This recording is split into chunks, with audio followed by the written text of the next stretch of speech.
तो भगवान को नहलाने के लिए जब बैठो, स्नान कराने के लिए बैठो, तब एक निवेदन जरूर है कि शिव जी का जो जल आप शंकर जी को स्नान कराओ तो एक अलग थोड़ा सा पात्र कर लो, एक छोटी सी प्लेट अलग कर लो, उसमें नहला लो।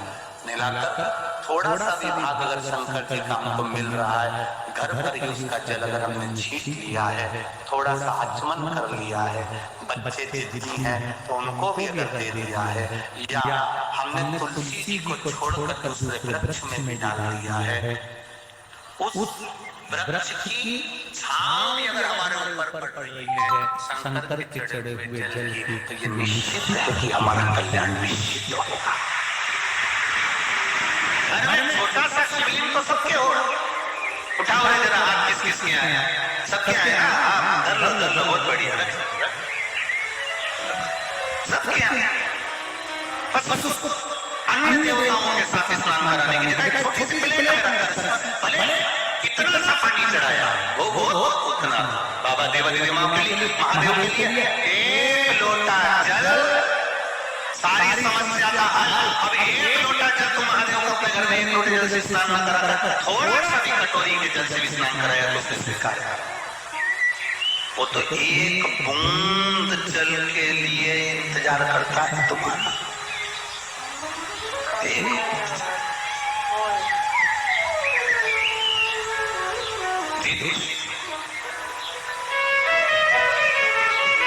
महाराज शिव कथा कर रही है, जहां पानी गिरा शंकर भगवान में चढ़ा हुआ शिवलिंग का जल पृथ्वी देवी में जब जाता है, हृदय में जब जाता है, मैं हर जगह पर हम इस बात को कहते हैं और आज भी कह रहे हैं, जितने शिवालय हैं, जितने शंकर जी के मंदिर हैं, उन सबसे निवेदन है आपके मंदिर का चढ़ा हुआ जल या तो एक कुंड बना लो या एक खड्डा बना लो, उसमें जाना चाहिए। उसको नाली में मत बहाना। नाली में अगर गंदी नाली में शंकर का चढ़ा हुआ पानी जाता है तो दोष लगता है, वो गंदी नाली में नहीं।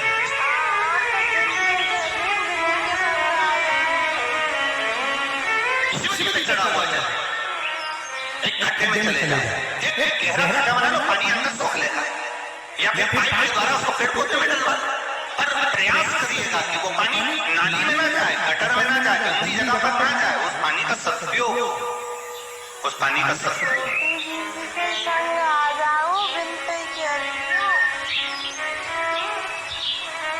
ये जितनी टूटी हुई मूर्तियां हैं, फोटो हैं, इधर उधर पेड़ के नीचे रख देते हो, यहाँ वहां रख देते हो, प्रयास करा करो इनको उठाकर या तो कहीं ऐसी जगह पर ले जाके डाल दिया जाए जहाँ पर ये अच्छे से पूर्ण तरह से भूमि में मिल जाए, या फिर उनका कहीं ऐसी जगह विसर्जन हो जाए। नदी में भी डालोगे तो वो नदी पर पड़ी रहती है, गलती नहीं, तो उसको ले जाकर एक जगह पर उसको रख दिया, एक जगह कोई खड्डे में उनको एकत्रित कर लिया जिससे वो खाद के रूप में बन जाए और उसका अच्छा फल। हमारे देवताओं को हम जगह जगह रख दे तो ये अच्छी बात थोड़ी है।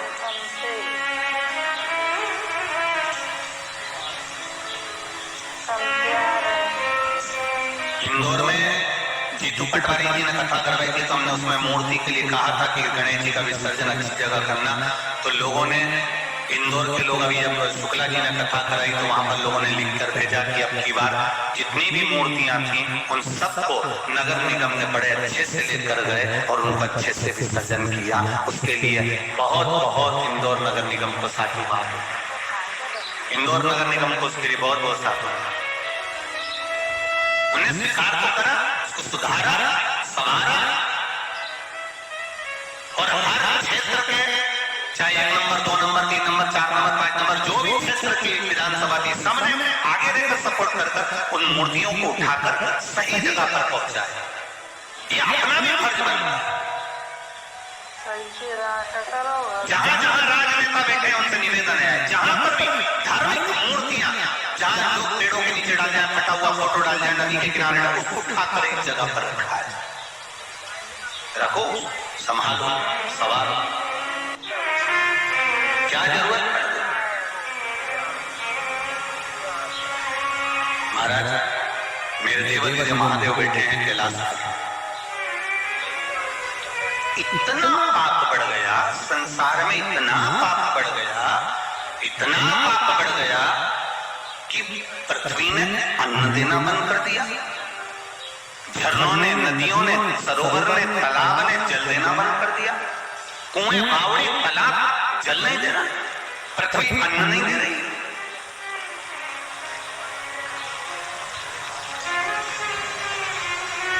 ना पृथ्वी अन्न दे रही है, ना सरोवर, तालाब, बावड़े, कुएं जल दे रहे हैं, चारों तरफ जनता है, सब भूखे मर रहे हैं, प्राण त्याग रहे हैं, रो रहे हैं, चिल्ला रहे हैं, पुकार रहे हैं भगवान को।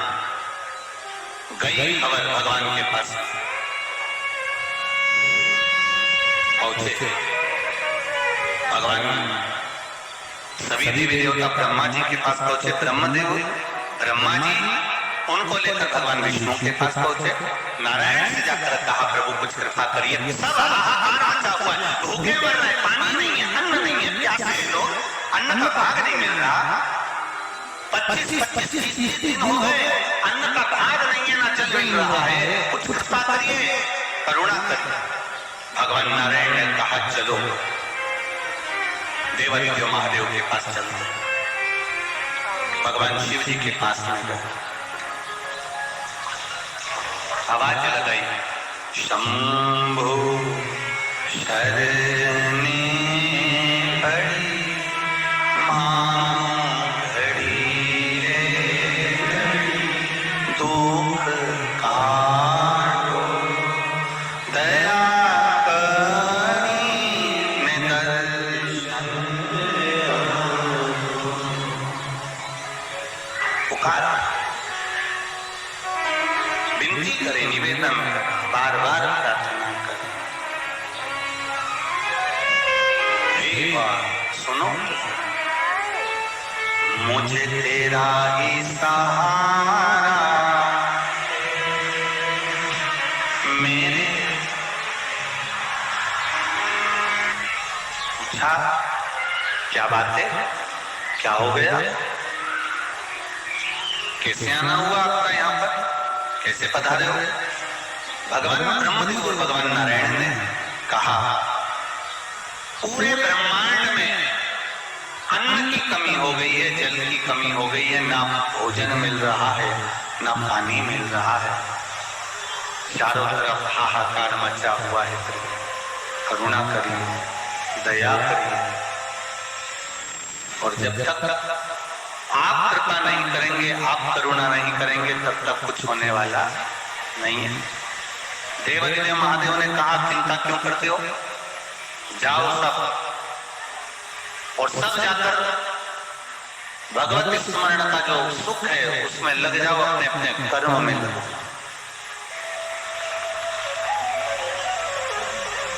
शिव महापुराण की कथा इस बात बहुत अच्छे से कह रही है। शिव महापुराण की कथा बहुत भाव से बात करती है, और आप सबके लिए, हम सबके लिए कर्म प्रधान है। प्रथम अपने कर्म से कभी पीछे मत, ये शिव महापुराण की कथा करती है। काम छोटा से छोटा हो, चाहे कितना भी कैसा भी कर्म हो, उसको हमें करना है। और जब कर्म करने की ललकता होती है ना, तो व्यक्ति उसको आगे बढ़कर करता है।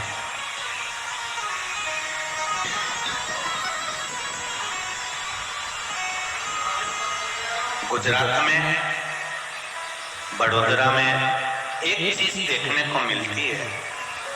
देखो, जो चीज अच्छी लगती है वो कह देना चाहिए, उसमें कोई दिक्कत वाली बात है नहीं। कह रहा है भाई सही है ना, बैडिया परिवार को ऐसा तो नहीं लग रहा कि भाई गुरुजी हमारे बड़ोदरा का बोलते जा रहा है।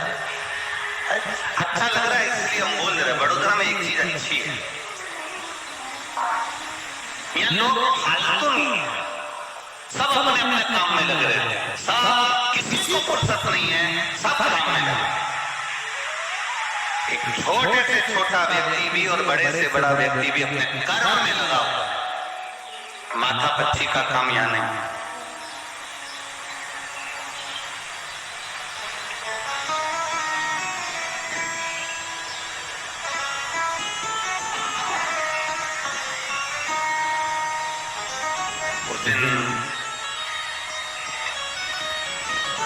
पहाड़िया परिवार में सूरत वाले सोमानी जी जब आए थे तो हमने उनसे कहा कि बहुत शांतिपूर्ण एरिया है ये गुजरात का ये क्षेत्र, बड़ोदरा वगैरह। तो कह रहे थे नहीं गुरु जी, केवल बड़ोदरा ही नहीं, पूरा गुजरात ही हमारा शांत का क्षेत्र है, पूरा गुजरात।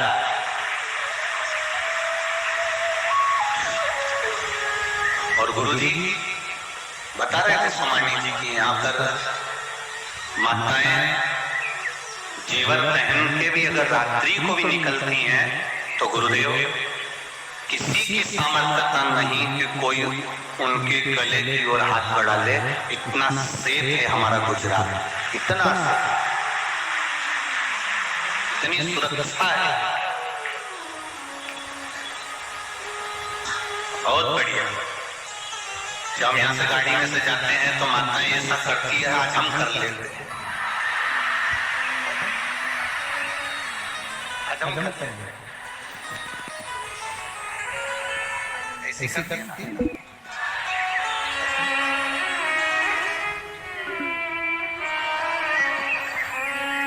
तीनों पंडाल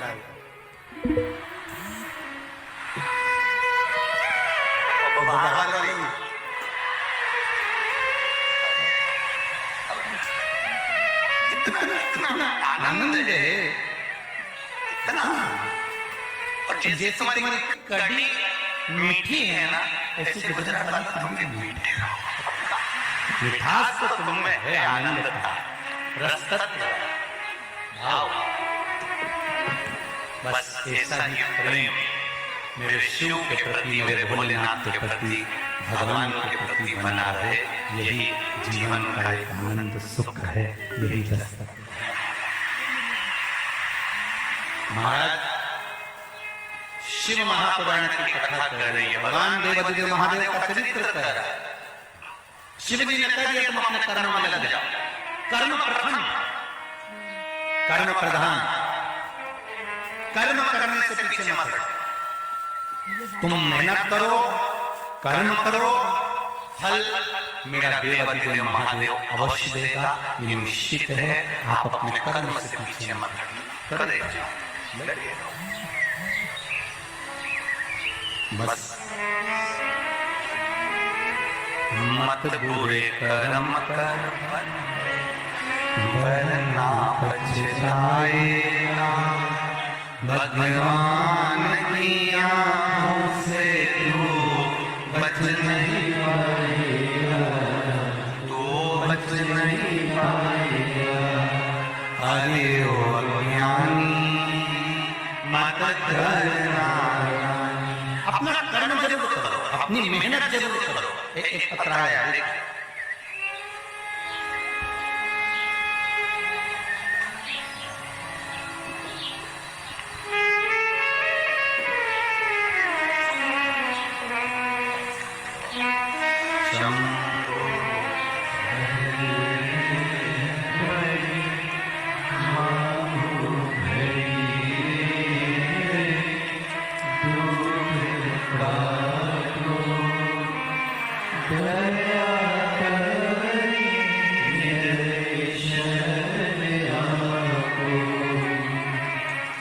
मेरा नाम किरण,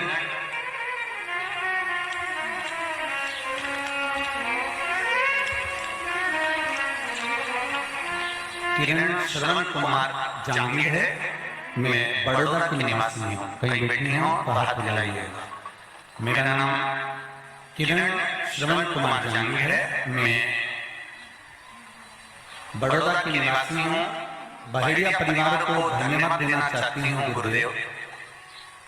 बहुत समय से सोच रहे थे और बाबा ने हमारी सुन ली और बहेड़िया परिवार द्वारा ये कथा हो गई। उनको बहुत बहुत साधुवाद। कहीं बैठनी हो तो हाथ मिलाइएगा। किरण श्रवण कुमार जी जांगीर, बड़ौदा निवासी। कहीं बैठी हैं? हाथ मिला देना अगर कहीं बैठी हो। आप ही हैं? ठीक है। श्री शिवाय नमस्तुभ्यम, दोनों हाथ मिला दो ऐसा। एक बार हाथ मिला दो, ठीक है। श्री शिवाय नमस्तुभ्यम। मेरे दो बच्चे हैं, एक बेटा और एक बेटी है। मेरा बेटा ऋषि सीए की पढ़ाई कर रहा था। बाबा, उसका हृदय टूट चुका था उस पढ़ाई को करके। आपके बताए अनुसार पर शहद लगाकर शिव जी को चढ़ाना, कंकर को शंकर मानकर पूजन करना, एक दाना चावल को शंकर को चढ़ाना प्रारंभ करा। एक लोटा जल चढ़ाकर मेरा बेटा भगवान देवादिदेव महादेव के मंदिर जाता, पढ़ाई में पीछे नहीं हटता, ध्यान तो अध्ययन करता था, दिन रात लगा रहता था, सब कुछ पढ़ाई करता था, पर पढ़ाई के साथ में जब वो हारा तब उसको महादेव ने दिया सहारा और उसने एक लोटा जल चढ़ाकर मेरे बेटे ने सीए को आखिर उत्तीर्ण कर ही लिया। ये मेरे देवादिदेव महादेव की कृपा। गुरुदेव जब सीए की पढ़ाई कंप्लीट हो गई, उत्तीर्ण हो गया, बेटे ने कहा मां नौकरी के लिए एक बार और देवादिदेव महादेव से प्रार्थना करते हैं और भगवान की कृपा ऐसी हुई गुरुदेव कि एक बड़ी कंपनी से इंटरव्यू देना उसने प्रारंभ करा और एक बड़ी कंपनी में जब इंटरव्यू दिया तब उसका मन लगा कि हो सकता है कि ये कार्य ना हो, पर एक लोटे जल पर जो भरोसा था गुरुदेव, आखिरी में उस बड़ी कंपनी में उसका कॉल आ गया और मेरे बेटा का सिलेक्शन हो गया, मेरे बेटे की नौकरी लग गई। मैं बाबा को यहाँ प्रणाम करने के लिए आई हूँ। बाबा जिस कंपनी में मेरे बेटे का हुआ है वहाँ 250 लोगों में से केवल मेरा बेटा अकेला चुना गया है, इतनी बड़ी कंपनी में मेरे बेटे का हुआ। मैं बाबा को धन्यवाद। मेरा 22 वर्ष का बेटा, फल तो सबको मिलता है गुरुदेव, परंतु पढ़ाई विद्या सब कुछ है, पर प्रभु को याद कर जो मेहनत करता है, मैंने देखा है शंकर का हाथ जरूर पकड़ता है। ये शिव है, ये ओम है, ये दया। शिव भगवान शंकर का गुणगान, भगवान शिव का स्मरण, ये शिव भक्ति का फल है। कर्म करो, खूब करो, मेहनत करने में बिल्कुल पीछे मत हटो, पर उस मेहनत के साथ में, उस मेहनत के संग संग भगवान देवादिदेव महादेव का भजन भी करो।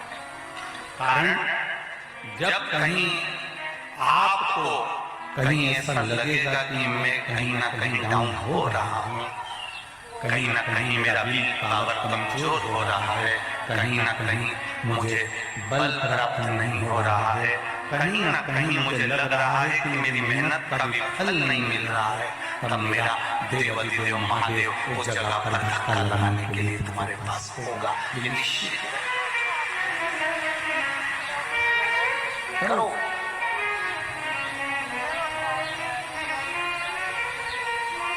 शिव कथा करें, भगवान देवादिदेव महादेव ने कर लिया, जाओ सब जाओ और जाकर अपने कर्म को लग जाओ। देवादिदेव महादेव बैठे थे, देवर्षि नारद का आगमन हो गया। नारद जी ने पूछा महादेव जी से, बाबा आप कुछ करेंगे नहीं? पूरा पृथ्वी पर हाहाकार मचा हुआ है, अन्न नहीं है खाने के लिए, पानी नहीं है पीने के लिए, भूमि अन्न नहीं दे रही है, जल नहीं मिल रहा है, आप कुछ करोगे नहीं? देवादिदेव महादेव ने कहा, भगवान शिव जी ने कहा पहले मुझे देखने दो, आखिर कारण क्या पड़ गया ऐसा कि पृथ्वी ने अन्न देना बंद कर दिया, सरोवर बावड़ी कुओं ने पानी देना बंद कर दिया, कारण क्या बन गया?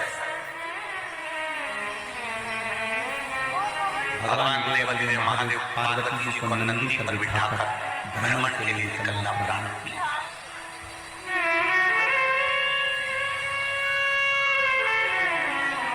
जैसे ही भ्रमण के लिए माता पार्वती को लेकर निकले और पार्वती मैया को लेकर जब निकले, क्या देखते हैं कि चारों तरफ सूखा पड़ा हुआ है, हाहाकार मचा हुआ है, लोग रो रहे हैं, कोई मर रहा है, कोई के प्राण जा रहे हैं, कोई को अन्न नहीं मिल रहा, तकलीफ पर तकलीफ, तकलीफ पर तकलीफ सब भोग रहे हैं। देखा, बड़ा दुख हुआ देवादिदेव महादेव को। उन्होंने पार्वती जी से कहा, पार्वती तेरे से कुछ कहना है। स्वामी बोलिए। पार्वती, गणेश जी को भूख लगी, कार्तिकेय को भूख लगी, जया, विषहरा, शामली वाली, दौतली और देव, इनको भूख लगी, अशोक सुंदरी को भूख लगी तो तू मुझको निकल गई।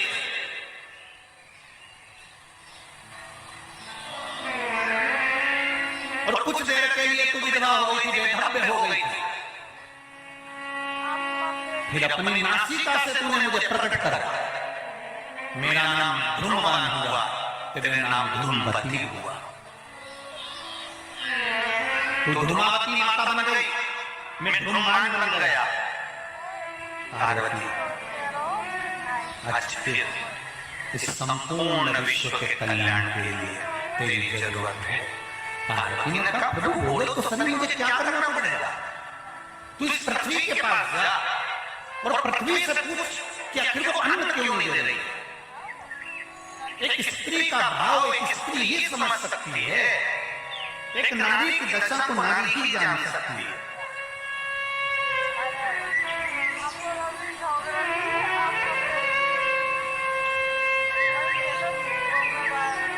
मेरा कई बार आप लोगों से निवेदन करा है, व्यासपीठ से हमने, आज फिर करते हैं।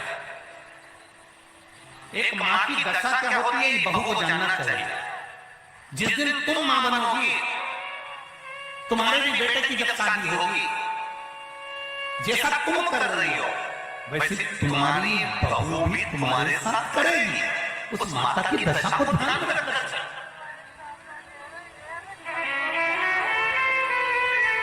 हमने तो कह दिया कि सास बेकार है, सास में अक्ल नहीं है, सास तो ये गलत सोचती है, सास हमारा बुरा सोचती है, सास में बिल्कुल अक्ल नहीं है, सास हमारी ये सीधे दिन रात गाली देती है। मां, तुम्हारी सास को कह रही हो, आने वाले समय में तुम भी सास बनोगी और तुम्हारी भी बहू आएगी। तो एक कहानी बहुत पहले सुनी थी, वो आपको सुनाने का प्रयास करता हूँ। एक घर में बूढ़ा बाप रहता है, पत्नी रहती है, बेटा रहता है, पोता रहता है, पोती रहती है। जरा अच्छे से सुन लेना हो, जितने लोग आस्था चैनल पर सुन रहे हैं, फेसबुक यूट्यूब पर सुन रहे हो, जितने यहाँ बैठे, और जिन्हें नहीं सुननी है वो भी सुन लेना। कभी तो सुनोगे टीवी पर। घर में रह रहे हैं, बहू ने अपने पति से कह दिया, तुम्हारे पिताजी बच्चों को पढ़ने नहीं देते। पापा ने ऐसा क्या कर दिया, पिताजी ने क्या कर दिया? अरे दिन भर हाँ लगा रहता, दिन भर खांसते हैं, कहीं कुछ हो रहा है तो कहीं कुछ हो रहा है। बच्चों को आवाज लगाते हैं, पानी लगा दे, ये दे दे, वो दे दे, बच्चों को पढ़ना है। मेरा कहना मानोगे क्या? बोलो। पिताजी को जो पीछे वाला कमरा है ना माली का, उसमें अपन पलंग लगवा देते हैं, एसी लगवा देते हैं, उसमें सब व्यवस्था कर देते हैं, भोजन पानी सब कर देते हैं, गर्म पानी का ये वो गीजर वीजर सब लगवा देते हैं। पापा को बाहर रख दो ना, और एक घंटी लगा देते हैं। पिताजी से कहना कुछ सामान चाहिए तो आप घंटी बजा देना, मैं जाके दे आऊंगी। तो यहाँ बच्चों का भी पीछा छूटेगा, पढ़ाई करना। ठीक है, बेटे ने घंटी लगा दी, एसी लगवा दिया, कूलर वगैरह जो भी लगाना था, गीजर वीजर, पलंग गंदम का गद्दा, फर्नीचर सब लगा दिया, सब बेल लगा दिया। पापा घंटी बजाना ना, तुम्हारी बहू तुम्हारे लिए सामान ले आई। रोज पिताजी घंटी बजा देते, बहू सामान ले देती। बेटे ने अपने पिताजी से कह दिया, हाथ जोड़ के निवेदन है, पापा आप उधर मत आना, उधर परेशान मत करना, घंटी बजाना वो आ जाएगी, आप मत आना पापा, आपको मेरी सौगंध है। पिताजी 1.5 महीने निकल गए। 1.5 महीने के बाद में पिताजी ने घंटी बजाई, बहू नहीं आई। खूब घंटी बजाई, बहू नहीं आई। खूब घंटी नहीं। पिता पानी को पीने को तरस गया, पानी भी नहीं है, भूख भी लग रही है। आखिरी में शाम हो गई, बहू नहीं आई। पिता पलंग से नीचे गिर गया, तड़पता रहा, जाने के लिए निकल कर नहीं गया, क्योंकि बेटे ने कसम नहीं दी। बेटा भले कसम न निभाए, पर बाप कसम निभाना जानता है। बाप कसम निभाना जानता है। गिर गया पलंग से नीचे बेहोश पड़ा हुआ है। बेटा रात को घर पर आया, शाम को ऑफिस से उसने कहा क्यों, पापा को कुछ चाय पानी नाश्ता भोजन दिया। आज पिताजी ने घंटी नहीं बजाई, मुझे लगता है उनके पास रखा होगा। बहू ने कहा उनके पास रखा होगा, मुझे लगता है। बेटा गया, पीछे बहू भी गई, पीछे बच्चे भी गए। जाकर देखा तो पिताजी पलंग से नीचे पड़े थे। बेटे ने पानी का छींटा दिया, बाबूजी बाबूजी पापा उठो, पिताजी उठो। बेटे ने उठाया, पिता ने एक घुट पानी पिया, पूछा पापा आपने घंटी नहीं बजाई? पिताजी कहते हैं बेटा मैंने घंटी तो खूब बजाई, पर मुझे लगता है घंटी के तार को उंगरान या चूहे ने काट दिया होगा, इसलिए बेचारी बहू नहीं है। बहू को दोष नहीं दिया, घंटी के तार को उंगरा ने काट दिया होगा, चूहे ने काट दिया होगा, इसलिए बहू नहीं है। और पिता ने अपने प्राणों को त्याग दिया। पिता ने जब अपने प्राणों को त्यागा, तीसरा दिन हो गया, 10वें दिन घर की सफाई होने लगी। घर के छोटे छोटे बच्चे घंटी और घंटी के तार को निकाल कर जेब में रखने लगे। इतने में माँ ने पूछ लिया, ये क्या कर रहे हो? बच्चे बोले, माँ जैसे आपने दादाजी के लिए घंटी लगाई थी, वैसे बहू आपके लिए लगाई थी, उसकी तैयारी करके रख रहे हैं। ये उसकी तैयारी है। माता पिता कितने भी आप शब्द कहे ताने दे, गालियां दे, कितना भी कोस है, गलत से गलत है, पर निवेदन है, फिर भी आप शीतलता रखो।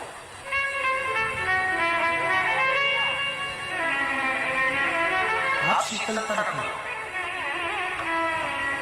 लड़ाई कर कर पति को लेकर अलग होना यदि आपको आता है, तो आने वाली पीढ़ी को तुम्हें वृद्धाश्रम भेजना आता है। इनको संगठित परिवार दिखाओ, इनको संग दिखाओ, अपना परिवार दिखाओ। जब तक ये अपना परिवार नहीं देखेंगे, मेरे पापा चाचा ताऊ ये सब मेरे परिवार हैं, ये सब मेरे परिवार हैं, ये सब मेरे रिश्तेदार हैं, ये सब मेरे नातेदार हैं, ये सब मेरा कुटुंब है। कल बहड़िया परिवार कह रहा था, ये हमारे समाज के लोग नहीं है गुरुजी, ये हमारे परिवार के लोग हैं। अर्थात एक संगठन में दिखता है ना, ये परिवार दिखता है, ये हमारा परिवार है, ये हमारा कुटुंब है। ये बहनों ने जिन्होंने चाहे झालावाड़ी, सही शिकार, ज्ञाति मंडल बड़ोदरा और शक्ति मंडल बड़ोदरा आज जो व्यवस्थाएं चाय आदि की दे रहे हैं, ये केवल मंडल नहीं है, ये इनका परिवार है। सब एक दूसरे के लिए प्राण देने को तैयार है। ये स्नेहता है, ये वात्सल्य है।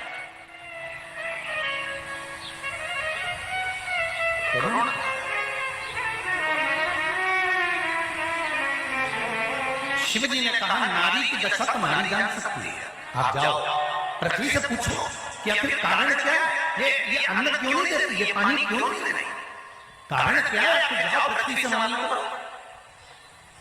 मां पार्वती, तुम अपने पुत्र गणेश जी, कार्तिकेय, जया, विषहरा, सामरी, बाली, गौतमी, देव और रसोक सुंदरी के लिए मुझे निगल सकती हो, तो क्या संसार वालों का कल्याण नहीं कर सकती?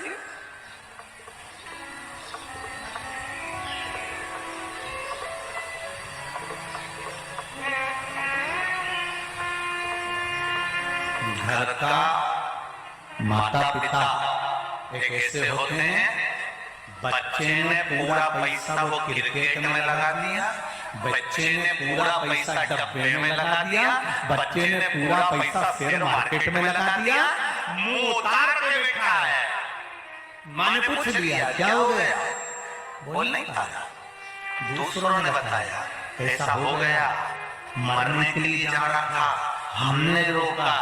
इतने में माँ बेटे के पास आकर बोलती है, बाप अपने पुत्र के पास आकर बोलता है, क्या मरना, टेंशन मत ले, ये ले मेरे गले की चेन ले जा, बेच लिया, प्रॉपर्टी बेच दे, छोड़ा, मरने का मत सोचना। तेरे पीछे पूरा परिवार जुड़ा हुआ है। छोरे को ये सोचना चाहिए कि आज मेरे बाप ने मुझे बचा लिया, आज मेरी माँ ने मुझे बचा लिया, आज के बाद गलत काम नहीं करूंगा, अब मैं पथ पर चलूंगा, मेरे पिता के मार्ग पर चलूंगा, अब नहीं हटूंगा। बहुत सारी कंपनियां खुल गई है, इतनी नई नई कंपनी खुली है, तुम्हारा 1 करोड़ का 2 करोड़ कर देती है और थोड़ी दिन बाद तुम्हें रोड पे कर देती है।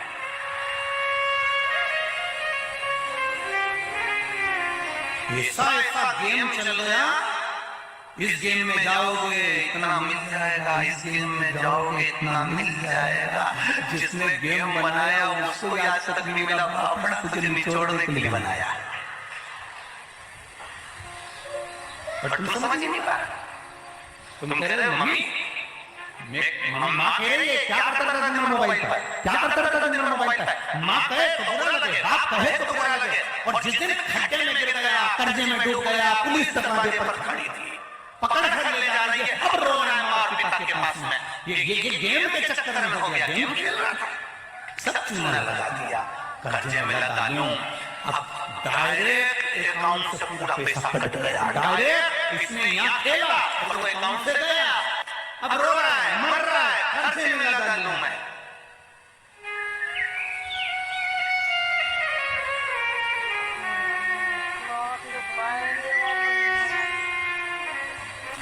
और इतना कर्जे में डूब गया, फिर चले गया किसी महाराज के पास में, महाराज जी कर्जे में डूब गया। महाराज जी क्या करेगा, समझना तुमको पड़ेगा, समझना तुमको है, महाराज जी नहीं।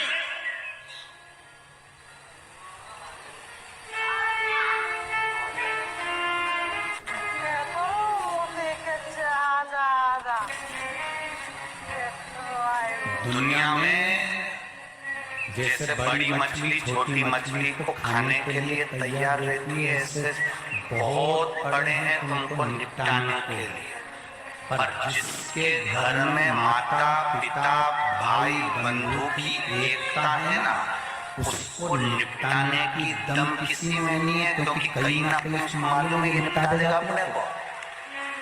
समाज की एकता होना चाहिए, समाज का संगठन होना चाहिए, परिवार में एकता होना चाहिए, परिवार का संगठन होना चाहिए, भाइयों में एकता होना चाहिए, भाइयों का संगठन होना चाहिए, देवरानी जेठानी में एकता होना चाहिए, इनका संगठन होना चाहिए, सहेलियों में एकता होना चाहिए, इनका संगठन होना चाहिए। किसी की दम नहीं कि निपटा दे। अकेला सर्विस क्लास व्यक्ति, अकेला व्यक्ति फ्लैट में रह रहा है ना, तो उसको देख के अकेला रह रहा है, इसकी पत्नी इसके बच्चे, इसका जो पैसा है वो निपटा जाएंगे। बड़ी मछली तुम अपने परिवार से अलग हुए और उसने निपटाने की सोची। 3 बैल थे, 3 बैल एक साथ रहते थे, शेर आक्रमण करता था, बैल उसे भगा देते थे, शेर फिर आक्रमण करता था, बैल उसको भगा देते थे। एक दिन शेर अपने गुरु जी के पास गया, गुरु मुझे करना चाहिए,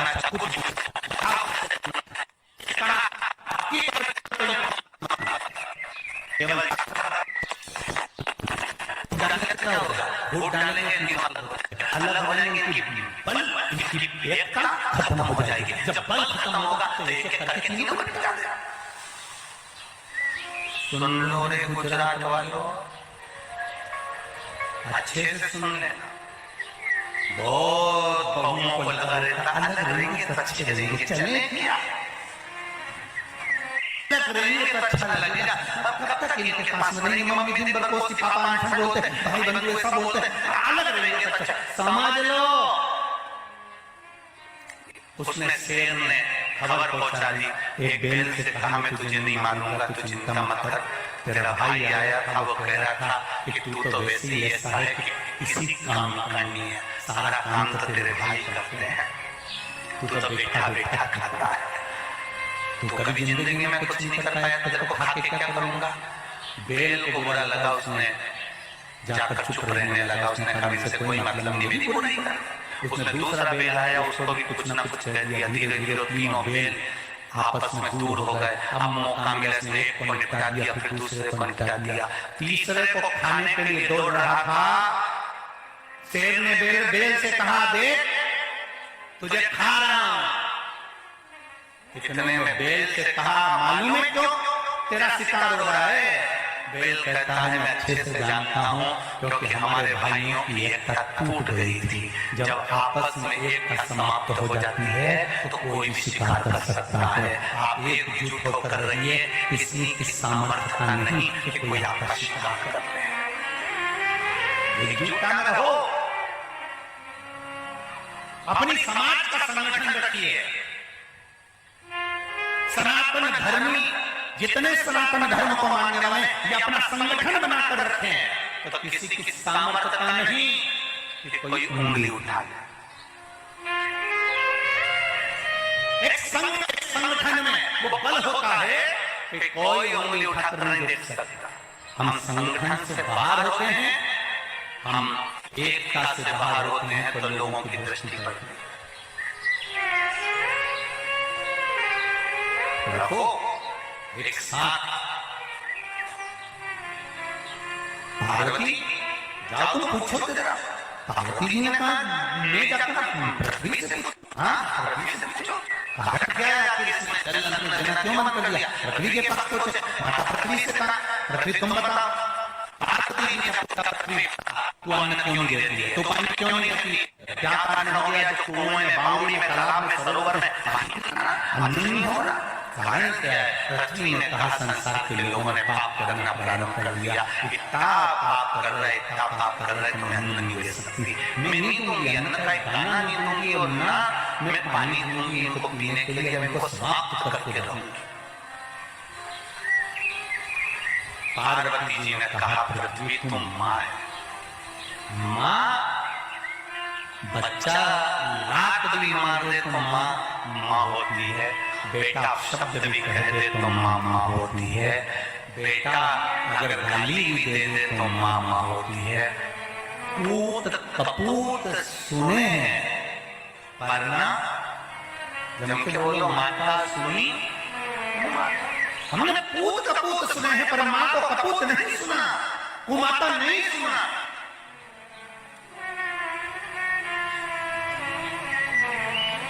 माँ आप बोलो, कुछ करिए, कुछ करना करिए, कुछ नया करिए। कहा पृथ्वी ने कहा पार्वती आपने कहा है माँ, वास्तवता है माँ माँ होती है, पर मैं नहीं देना चाहती। कभी कभी माँ आपको सीधे सामान नहीं देती है, घुमा कर देती है। वो अपनी बेटी से कहेगी तेरा भाई कर्जे में हो गया है, थोड़ा सपोर्ट कर दे, मैं बाद में तुझे दे दूंगी। छोटे लड़के से कहेगी जा भाई को सपोर्ट कर दे, मैं तुझे दे दूंगी। माँ घुमा कर देती है। पृथ्वी ने कहा कि पार्वती मैया मैं नहीं दूंगी, आप दे सकती हो। पार्वती जी ने कहा मैं कैसे दे सकती हूँ। शिव जी पे चढ़ा हुआ एक लोटा जल जब शंकर भगवान पर जल समर्पित होता है, वो जल चढ़ने के बाद जलाधारी से घूमकर नीचे आता है, जमीन पर गिरता है। जमीन से जिस कुंड में जाता है, जिस स्थान पर जिस खड्डे में जाता है, उस खड्डे से माता पृथ्वी कह रही है मैं उस प्रसाद को ग्रहण कर लेती हूँ। उस प्रसाद का पुण्य का भाग पार्वती मैं तुम्हारे खाते में देती हूँ। जाओ तुम अन्नपूर्णा बनकर सब कुछ लुटा दीजिए। कौन से जल के भाग से माता अन्नपूर्णा का जन्म हुआ जरा देखिएगा। कितना सुंदर कहा है।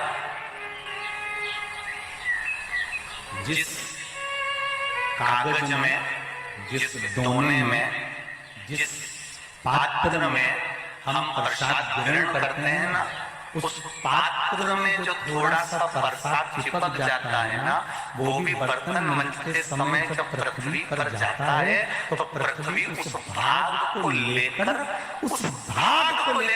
पृथ्वी किसी भूखे का भी भोजन भाग प्रदान कर देती। इतनी कृपालु है माता पृथ्वी, इतनी दया।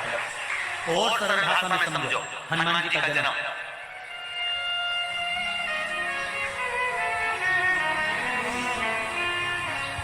खीर का कटोरा निकला, बोलो सही है, अग्नि देवता से।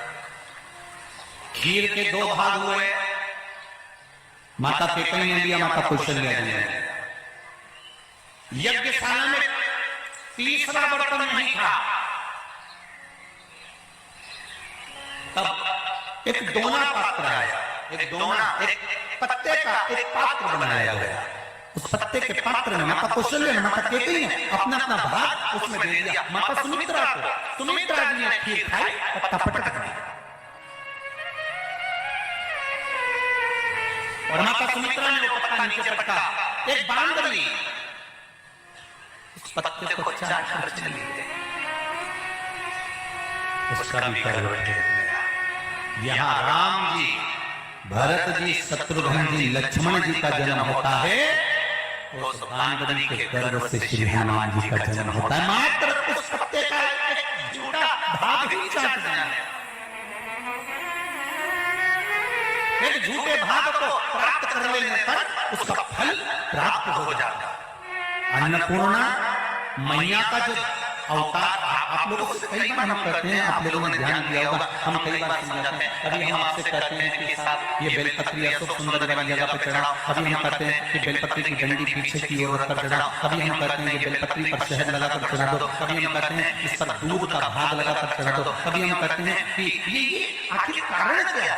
स्थान की मूलता है कि शिवलिंग, और शिवलिंग जब शंकर भगवान का शिवलिंग रखा और ये पानी जहां से गिर रहा है, नीचे जा रहा है, जमीन पर जा रहा है, वो जमीन का पानी जिस खड्डे में जा रहा है, जिस जगह पर जा रहा है, वो पानी जहां गिरता है, वो पृथ्वी उस भाग को ग्रहण कर, उस प्रसाद को ग्रहण कर पार्वती जी को ये वर प्रदान कर देती है कि आप पूरी पृथ्वी का फल अन्नपूर्णा बनकर लुटा सकती हो। उस प्रसाद का इतना बल बना सकता है।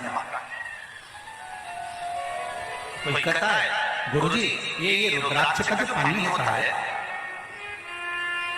इस रुद्राक्ष का जो पानी है, हम रुद्राक्ष को जो सीहोर का हम रुद्राक्ष लेकर आते हैं, कुबेरेश्वर धाम का रुद्राक्ष लेकर आते हैं, इसको हम पानी में डला देते हैं तांबे के कलश में, फिर इस पानी को शिव जी को चढ़ाते हैं, वो पानी हम लेकर आते हैं, उसको पीते हैं, रोग की मुक्ति के लिए। एक पत्र आया,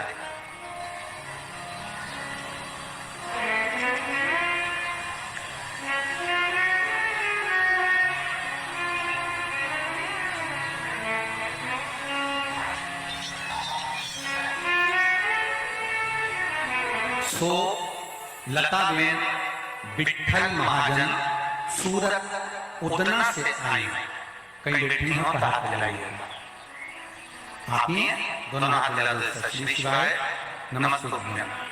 हाँ, एक बार फिर से ला दो दोनों हाथ सामने, ठीक है। सो लता बेन विठल महाजन, एक बार फिर से हाथ जला दीजिए, ठीक है, ठीक है।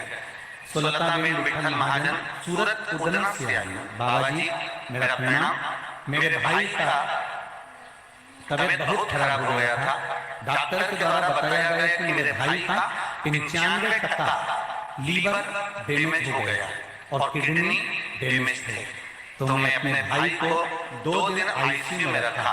उसके बाद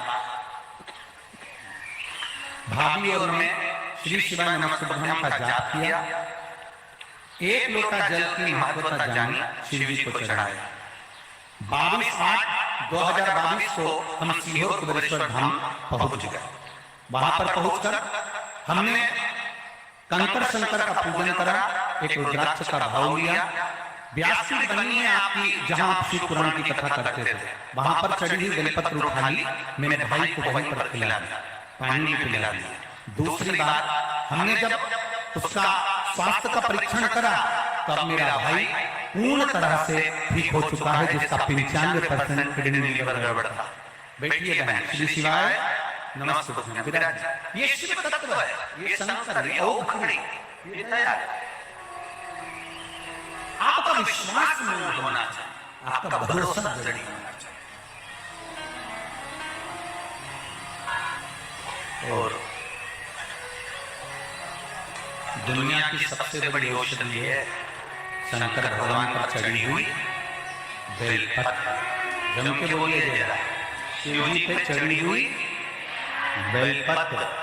किसी को कितना भी शुगर ऊपर नीचे हो रहा हो, 2 दिन उसको बेलपत्र शंकर पर चढ़ी लाओ, उसको चबा चबा कर खिला दो।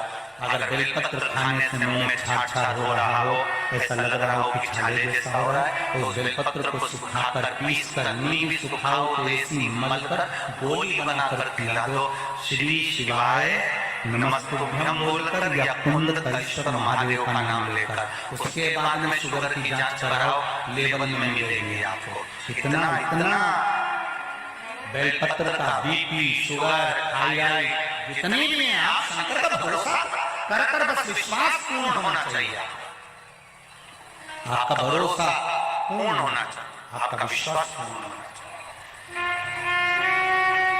और आपका विश्वास पूर्ण होना चाहिए। और जब तक विश्वास पूर्ण नहीं होगा तब तक कुछ मिलना